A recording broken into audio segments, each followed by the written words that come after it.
here. So the last little part of this series here, we talked about empires, the political side of South Asia. We talked about epics, or the cultural side of these movements around the turn of the Common Era. The last little part here is religion, and they're very much intertwined. I mean, the political people of political power were supporting religious traditions.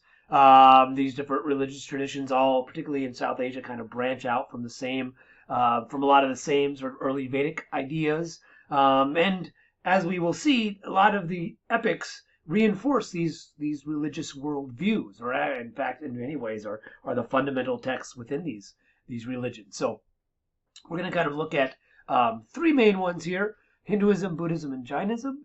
And again, this kind of goes back to the beginning of the lectures here, where Hinduism is typically seen as an orthodox religion, in that it abides by sort of Vedic values or Vedic ideas. It holds. Whereas Buddhism and Jainism, there's similar concepts, but the way that stem from the Vedic world, but they see those in a little bit differently, and then that'll make sense as we go through this lecture. But just kind of overall, Hinduism's third largest world religion, about 1.5 billion people. It's mainly in India or diaspora communities outside of India, but there are definitely Western branches of Hindu worlds. The one that comes to mind is Ishkan, or what we used to be called the Hare Krishnas. But that's kind of, again, this idea of Krishna, who we've met now as a figure in the Mahabharata and the Bhagavad Gita. There's three main goddesses: Shiva, Parvati, Vishnu, Lakshmi, and Brahma, Saraswati. We'll look at those. And then Hinduism is also a polytheistic religion. There's some people estimate there's like 1 million deities of different things. Here's Hindu temple in South India, and all of these little statues are depictions of different gods, or incarnations, or what are called avatars of different gods. So that's kind of the Hindu side of things. Buddhism, again, is heterodox. We'll talk about that, develop that a little more. About the fourth largest world religion, about 520 million people. Founded by this guy about 500 BC, Siddhartha Gautama in India. Today, there's two main branches of Buddhism: Theravada, sort of Sri Lanka, Southeast Asia, which sometimes is seen as a little more like conservative Buddhism. Relates back to Tripitakas and sort of the teachings of the Buddha. And then Mahayana, which is sort of China, Korea, and Japan. Mahayana means the great vehicles. It is spread out and then adapted. Some thoughts with other new texts come up. We'll talk about that. One big feature of Mahayana Buddhism is the role of bodhisattvas, and we'll get into that when we get into a little bit later. We're just laying the background for these religions now.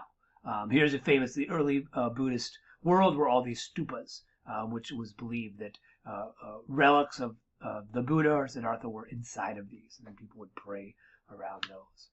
And the last one here is Jainism, minority religion within India. It's rather small, only 4 or 5 million people. It was founded by this guy named Mahavira, who was a contemporary of the Buddha. Again, sort of branching off from some of these Vedic traditions. There's a distinct division between lay and monastic communities.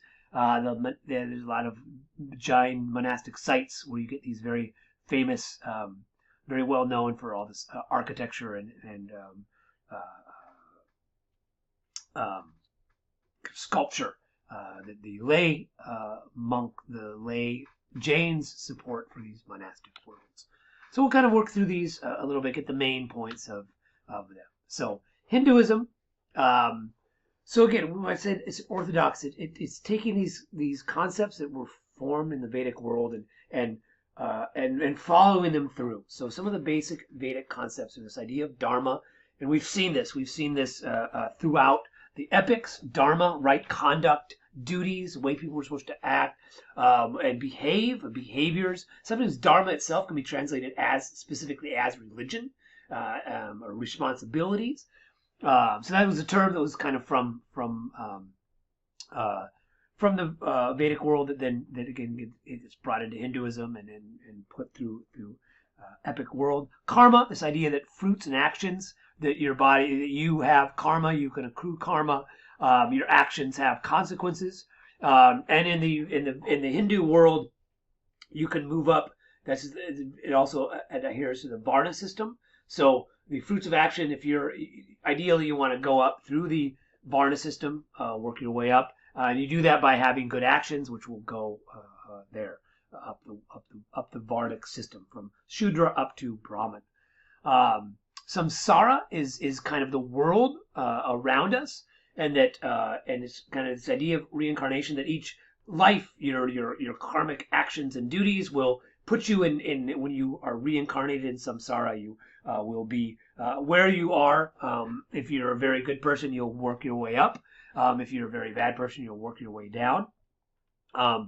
But samsara is the overarching kind of the world, the repeating, ever repeating world of around us. And then moksha is sort of the idea is this liberation from existence, as you want to get out of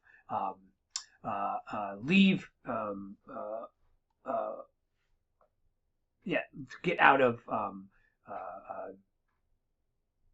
samsara. Moksha is a release. And you can do that through accruing karma. So that's kind of like these sort of basic Vedic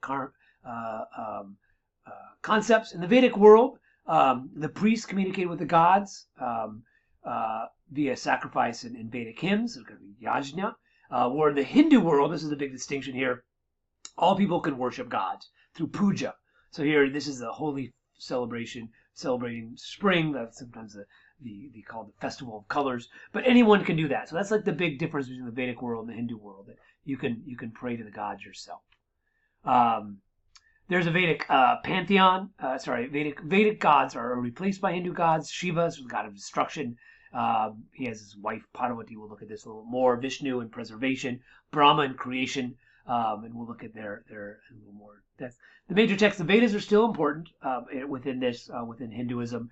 In fact, here's Varanasi. A lot of Vedic priests here are reciting Vedic hymns. This is where if you die, a lot of people are cremated here because their body will automatically achieve moksha if you're cremated in Varanasi. But also the major texts are the epics, because they have a lot of religion and gods there. And the Bhagavad Gita is a major one as well, we'll talk about.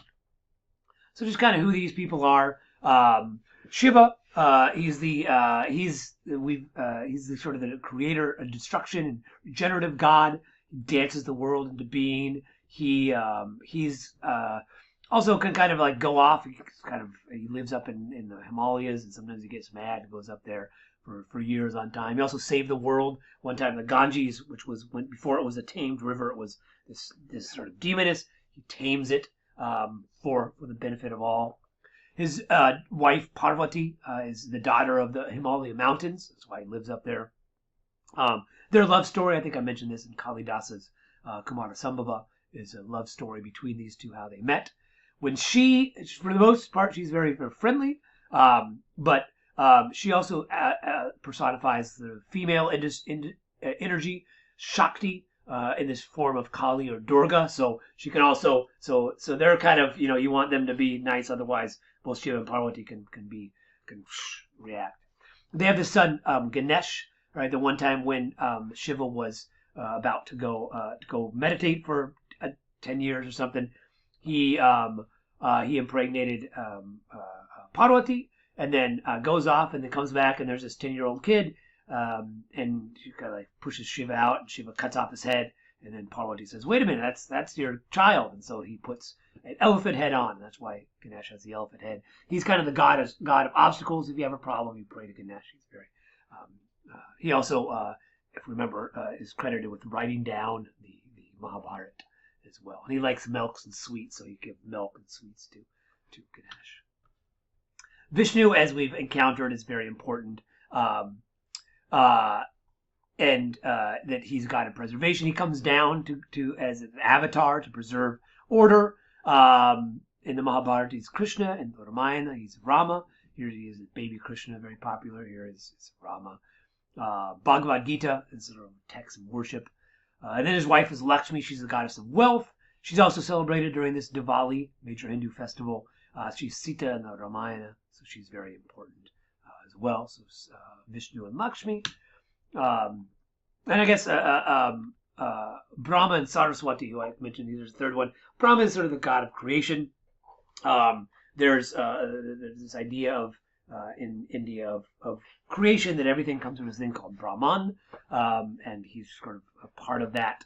And then uh, his wife Saraswati is the goddess of music. So you see her kind of playing this sitar. So, and we've kind of talked about this before, but just kind of one way where we get a lot of these ideas of sort of main Hindu points, that is in this Bhagavad Gita, this conversation between Arjuna and Krishna. It's the final battle. Here it is. They're talking. Here's the two sides here, where the main points, Krishna explains the ideas of dharma and duty of kshatriyas to fight. Everyone must follow dharma, or chaos will come. Everything will be adharmic.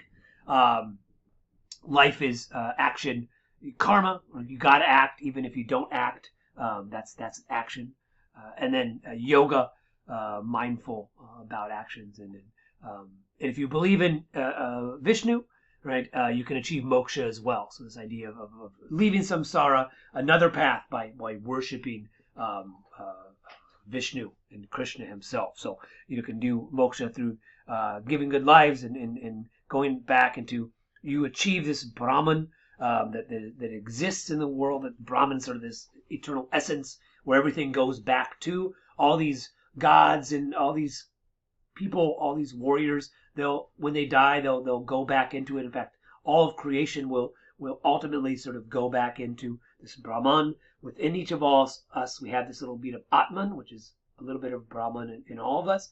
Atman wants to be returned to it, and the cycles of samsara, these lives that we live, are ultimately will bring everything back to this cosmic essence of Brahman, which is the end of everything. And here, just kind of like chapter 11, which is the reading for this week. This is where Arjun says, "Hey, can you show me your eternal self?" This is where Vishnu reveals himself as king, as basically the creator of everything. Talks about the powers that he has, that behold, the universe movable and unmovable, and then he sees his infinite form, and everything that as moths fly to the flame that be killed, so do men rush to the into your mouth, right? That everything comes from Vishnu and it'll come back there. And then Krishna says, I've shown myself as the destroyer who lays waste to the world. Despite these efforts, all these warriors gathered shall not escape death. So basically, they're all going to die anyway. So we have to go. You have to fight. You have to commit your duty, and they'll come back to me, right? And then so pray for me, and everything will work out. So it's a little bit of Hinduism and how it evolved. Some of the key terms associated with it.